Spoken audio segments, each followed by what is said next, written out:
Et je voulais commencer par un premier truc qui était important, qui me choque à chaque fois, et qu'on entend souvent, et qui est doublement d'actualité. Ça a été d'actualité par rapport aux profs, et d'actualité par rapport aux policiers.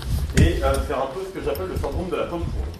Le syndrome de la pomme pourrie, c'est que, et c'est un truc qui n'existe que dans les institutions qui touchent au social, c'est de dire, oui mais, c'est-à-dire, on va constater une déficience chez des professeurs, on va dire, et des profs vont donner leurs élèves, on va dire, il y a des policiers qui ont tapé sur des gens, et on va dire, oui, mais c'est que des cas isolés, oui, mais c'est la pomme pourrie dans un panier de pommes toute belle, toute neuve, qui me demande qu'elle trouve croquer. Et c'est un truc qu'on entend tout le temps. On dit, oui, mais il y a des bons profs, oui, mais il y a des bons flics, oui, mais il y a des bons travailleurs sociaux. Et alors, parce que ça, c'est un truc qui n'existe que dans le social. Vous n'entendrez jamais à Air France un directeur des ressources humaines dire oui, ok, on a un ou deux pilotes qui picolent et qui fument des pétards et qui crachent leur avion, mais dans l'ensemble, tous nos pilotes sont vachement bien. Vous n'entendrez jamais ça, vous n'entendrez jamais ça dans l'ingénierie, vous n'entendrez jamais ça chez les gens qui fabriquent des ordinateurs, je veux dire dans l'entreprise, dans le monde de l'entreprise et en dehors des institutions qui touchent au social. Tout ça, les choses sont très carrées et on ne va pas accepter un espèce de seuil de tolérance comme on l'accepte pour la police, comme on l'accepte pour les profs, comme on l'accepte pour les institutions qui disent oui mais dans l'ensemble on s'en sort bien, bon on fait ça qu'avec des rangs qui sont compliqués, mais dans l'ensemble on fait plutôt bien notre taf. Ça c'était le premier truc. Et c'est en lien avec la deuxième chose dont je voulais parler, sur la manière qu'on peut avoir de recevoir, effectivement aujourd'hui il y a plein de choses qui ont été dites, ça a été dit de la part d'enfants, c'est-à-dire, je veux dire, on parle souvent de dominés, de dominants, de discours des dominés, discours des dominants, et puis discours majoritaire, minoritaire, là le discours il est ultra minoritaire. Que c'est des enfants racisés, c'est des enfants pauvres, c'est des enfants précaires, c'est des enfants qui viennent de l'étranger. Donc eux, ils n'ont rien, aucune crédibilité.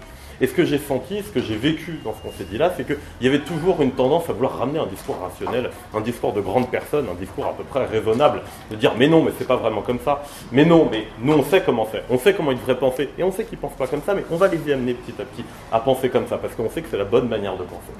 Et en fait, moi j'ai envie de dire que ça, c'est une forme de biomorale. C'est une forme de biomorale, c'est une manière, un espèce d'effet Coé de dire que les choses vont bien se passer, donc elles vont bien se passer. Et quand on a une dissonance cognitive, parce que c'est comme ça que ça s'appelle finalement, une différence qu'on a entre une réalité qu'on constate et une conception qu'on se fait à l'intérieur, c'est une dissonance cognitive. Et quand on a une dissonance... Non, t'es pas tout à fait d'accord ? D'accord. Ah, ok, d'accord. Quand on a une dissonance cognitive, comme ça, on a toujours grosso modo deux solutions. Il y en a peut-être d'autres que je connais pas. Mais la première solution, c'est d'accepter la réalité, d'effacer finalement tout ce qu'on a dans notre cerveau, toutes les conceptions qu'on s'était faites, de dire ok, je m'étais trompé depuis le début. Mais qui a la force de faire ça ? Qui a la force de faire ça ? Qui a la force de le faire tout seul ? La seconde solution, qui est souvent la plus courante, ça va être au contraire de pousser exactement, de prendre le tapis, de mettre la poussière en dessous, et puis si quelqu'un s'en rend compte, on dira putain, mais c'est qui a mis cette poussière là-dedans ? Donc voilà, c'est ça qui est, et c'est ce qui va se passer la plupart du temps, et c'est naturel, c'est normal que quand on se fait bousculer dans ses convictions, quand il y a des gens qui nous présentent autre chose que ce qu'on pense, qu'autre chose que ce qu'on conçoit, ce qu'on est capable de concevoir avec notre vécu, avec notre expérience, avec nos constructions, et ben c'est une sorte de projection finalement, on va projeter finalement sur les gens ce que nous on pense, et on n'a pas envie de se conformer à ce que les gens disent, on n'a pas envie de prendre ce que ces enfants nous disent comme des vérités. Mais ce sont des vérités. Ce sont des vérités. Et dire qu'il faut changer de perception, qu'ils ne sont pas la bonne perception, et que finalement, ta vie c'est de la merde, mais si tu regardais les choses d'un autre angle, tu pourrais la trouver fantastique, après tout c'est génial. T'as un toit sur la tête, on te paye l'hôtel, en plus tu vas à l'école, on t'envoie tes devoirs par mail, c'est fantastique. Hein, c'est un peu le wouh. C'est comme dans une entreprise où on pousse les gens dans leur retranchement jusqu'au suicide, on leur rajoute un baby-foot, on leur dit change de perception un petit peu. On t'a filé un baby-foot quand même. Bah, c'est exactement la même chose dans social, puissance 1000. Non mais vraiment c'est ça. C'est exactement ça. Et donc en fait il y a une incantation d'un côté, un discours incantatoire où on espère que nos mots, une incantation c'est vraiment ça, c'est nos mots vont produire du réel. Mais en réalité c'est pas comme ça que ça marche.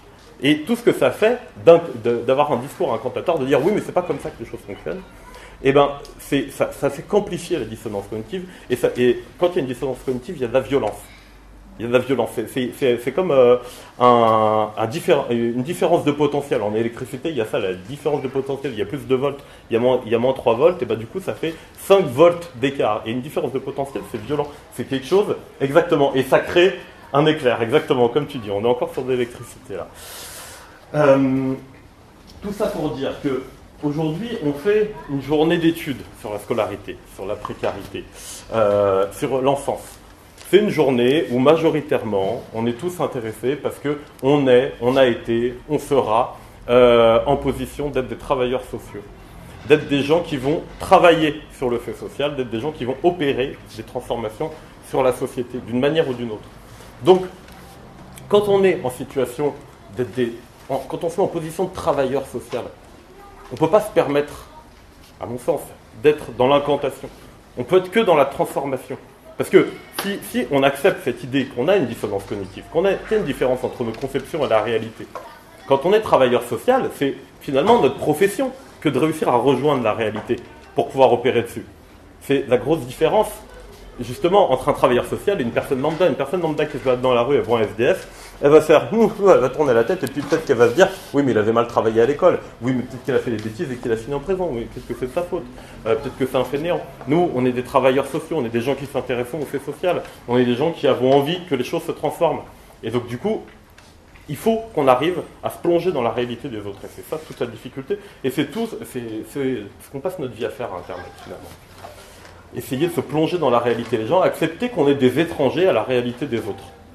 C'est ça aussi. C'est ça aussi de se plonger dans l'univers des tziganes, avec que des gens qui parlent une langue qui est différente de la nôtre, avec des cultures qui sont différentes, avec des rapports qui sont différents. Ou quand j'arrive tout seul, pour la première fois, j'ai 19 ans, j'arrive dans un bidonville, je suis tout seul, et il n'y a que des Roms autour de moi, je ne suis plus le dominant là. C'est plus moi qui suis maître de mon espace. Et bien c'est comme ça qu'on arrive à concevoir l'idée que notre réalité, c'est qu'une seule réalité. Et c'est finalement très subjectif.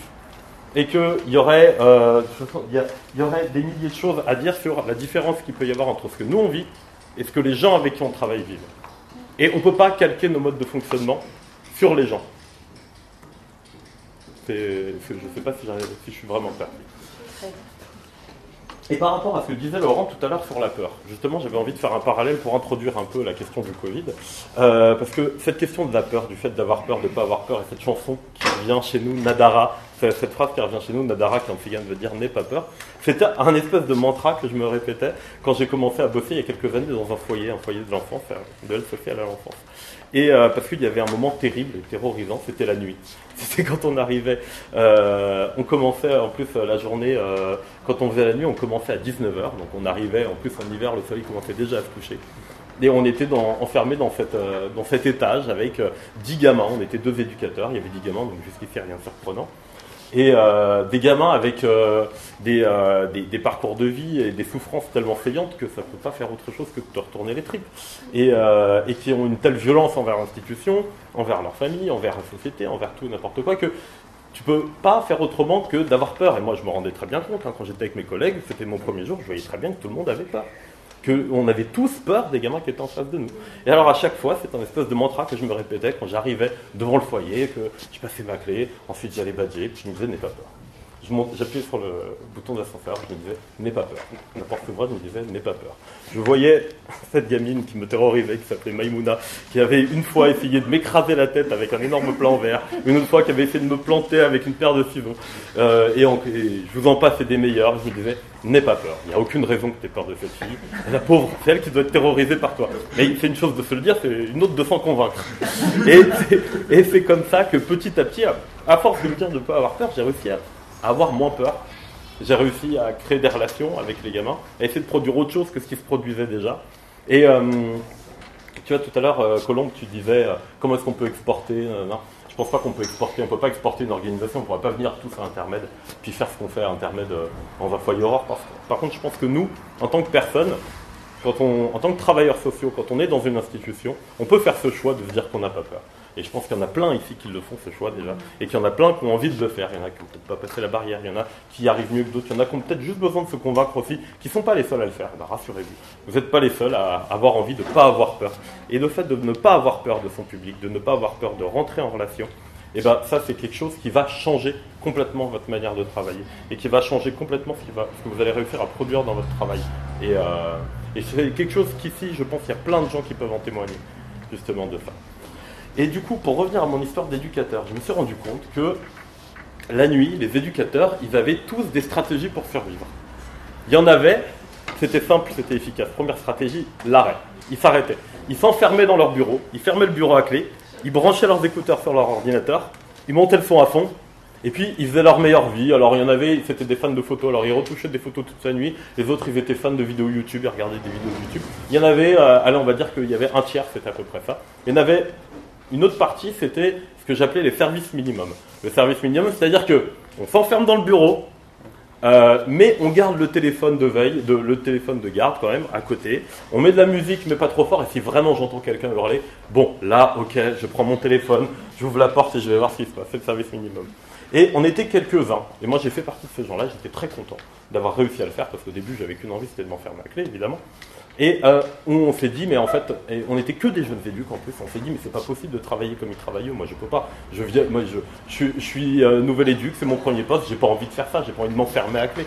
Et on s'est dit, on va complètement changer de manière de travailler, et en fait, on va rester avec les jeunes, on va rester avec eux le plus tard possible. Ils se rejoignaient tous, tout au bout du couloir pour aller capter le wifi du voisin, et ben on était avec eux dans le couloir avec le wifi du voisin, et au début, c'était catastrophique. C'était horrible. On passait notre temps à s'engueuler. C'était vraiment que du conflit extrêmement violent. On passait des nuits affreuses où on ne dormait pas, etc. Mais en fait, évidemment qu'on a créé une relation. Évidemment qu'on a eu des mouvements conviviaux. Évidemment que ce qui s'est passé, ça a aidé. On n'a pas changé le monde. Hein. Le foyer, il n'était pas merveilleux pour autant. Ces enfants, ils ne sont pas devenus super, etc. Mais en fait, si je vous parle de ces trois stratégies-là, c'est parce que ces trois stratégies que j'ai retrouvées aussi pendant la crise du confinement, finalement, parce que c'est un truc qui marche, vous allez voir, ça marche assez souvent. 1, l'arrêt complet. 2, le service minimum. 3, la reconversion finalement. Quand on est dans une institution, ou même quand on est une institution, c'est des choses c'est une manière d'observer les choses qui fonctionne, une espèce de typologie des stratégies. Pendant le Covid, on a pu voir tout un tas de fonctionnements différents se mettre en place. La première, la plus évidente, c'est l'arrêt complet. Il y a énormément d'institutions qui se sont tout simplement arrêtées d'exister. Mais d'exister, pas juste arrêter de servir les gens, arrêter d'exister. Il n'y a plus personne au téléphone, il n'y a plus personne qui ne fait rien. Tous les projets sont arrêtés. D'ailleurs, quand elles ont réouvert, elles n'étaient pas capables de reprendre un projet parce qu'elles avaient arrêté d'exister. Elles ne s'étaient pas juste mis en pause. Ensuite, la deuxième, c'est le service minimum. Il y a des associations, des institutions qui se sont arrêtées, mais qui ont gardé une ligne de téléphone, qui ont dit, par exemple, l'épicerie sociale qui était à côté de nous, au début ils ont complètement arrêté, puis au bout de quelques jours ils se sont dit, ouais non quand même, c'est chaud. C'est chaud parce qu'il n'y avait que nous qui distribuions de la nourriture, donc maintenant, il va peut-être falloir qu'on s'y mette. Alors du coup ils ont dit, on va faire un service minimum. On va pas rendre le service qu'on fait d'habitude, mais par contre on va quand même aller chez les gens. On va se rendre à tel endroit et on va distribuer. On va distribuer pour 40 personnes ici, pour 20 personnes là, pour les situations les plus urgentes. Sans se poser la question que c'était déjà les situations les plus urgentes. Donc en fait, ils distribuaient aux situations des plus urgentes, des plus urgentes. Donc du coup, celles qui étaient plus urgentes mais moins urgentes, on ne sait pas ce qu'elles sont devenues. Et peut-être même qu'il y a beaucoup de bénéficiaires qui ont disparu pendant ce temps-là aussi. Et la troisième, c'est la reconversion. C'est ce qu'on a fait à Intermed, nous, c'est-à-dire que le premier jour, même la veille en fait, je crois, du Covid, on s'est téléphoné, on s'est dit bon, qu'est-ce qui va se passer? On va nous interdire de vivre, on va nous interdire de sortir, on va nous interdire de travailler, de faire du social. Comment on va réagir? On a pris différents scénarios. Est-ce qu'on était vraiment interdit de travailler? Est-ce qu'on était vraiment interdit de sortir? Est-ce que notre mission, elle ne pouvait pas être d'utilité publique? Et le lendemain, on a su qu'on pouvait se réunir pour en discuter, on en a discuté. La solution, elle a été très simple. Je veux dire, on connaît très bien notre terrain, on connaît très bien nos publics, on connaît très bien les difficultés. On a décidé qu'on allait, au lieu de faire toutes les activités qu'on faisait là, faire uniquement de la distribution de nourriture. Et c'est ce qu'on a fait pendant tout le long. Et donc, notre reconversion, elle a pris tout le confinement. C'est-à-dire qu'au début, on l'a fait, mais on l'a fait mal, mais on l'a fait, c'était douloureux, c'était difficile, on passait notre vie à porter des caisses, à poser des caisses, on se cassait le dos, on faisait des trucs qui n'étaient pas du tout rentables, pas du tout effectifs, quoi. On allait à tel endroit alors qu'en fait, on aurait pu faire plus simple. Et petit à petit, on a appris et on est devenus des experts de la logistique. Maintenant, ça ne sert presque plus à rien, vu que c'est fini. Mais au moins, on a réussi à devenir efficace. Et on n'est pas les seuls. Il y en a d'autres qui ont adopté de manière plus ou moins efficace cette manière de faire. Par exemple, on a vu, comment ça s'appelle, Action contre la faim, qui est une ONG qui normalement intervient quasiment pas ou pas du tout en France, qui d'un seul coup s'est mis à intervenir sur les bidonvilles. Alors eux aussi, on sentait bien qu'ils étaient en reconversion et que c'était difficile parce qu'ils avaient l'impression d'aller distribuer de la nourriture, j'en sais rien moi, dans n'importe quel pays d'Afrique ou d'Asie du Sud-Est. Et du coup, ça leur faisait eux aussi de sacrées dissonances. Et c'était compliqué de travailler avec eux vu que nous, on connaissait vachement bien le public. Et j'ai discuté avec des travailleurs sociaux qui, par exemple, ont dit que dans les EHPAD, ils avaient été obligés de faire de la reconversion aussi. Que effectivement, eux, ils ne pouvaient pas fermer. Ils ne pouvaient pas nier leur public. Ils ne pouvaient pas faire comme si ça n'allait pas exister. Et d'un seul coup, ils ont dû réinventer complètement leur manière de travailler. Et j'ai eu des témoignages dans la formation des GEP dans laquelle on est, de gens qui travaillaient en EHPAD qui m'ont dit que tout a changé. Tout a changé en quelques jours. En quelques jours, que ce soit le psychologue, le chef de service, la directrice, tout le monde se mettait à faire le ménage. Tout le monde désinfectait tout. Tout le monde servait les repas. Et ils ont complètement transformé eux aussi leur manière de fonctionner pour faire en sorte que ça dure. Et c'est finalement, plus on est proche des gens, plus on va être dans l'action. Plus on va être loin, plus on va mettre de distance avec les gens, et plus on va avoir tendance à s'arrêter. Et ça, c'est quelque chose de très spécifique aux institutions. Et c'est vraiment les institutions qui sont les plus distantes, qui vont mettre le plus de distance, celles qui vont avoir le plus tendance à s'arrêter. Et finalement, c'est très naturel comme mode de fonctionnement. Plus on a de distance avec les gens, moins on va pouvoir accorder d'importance, et moins on va se sentir concerné par ce qui est en train de se passer. Donc voilà.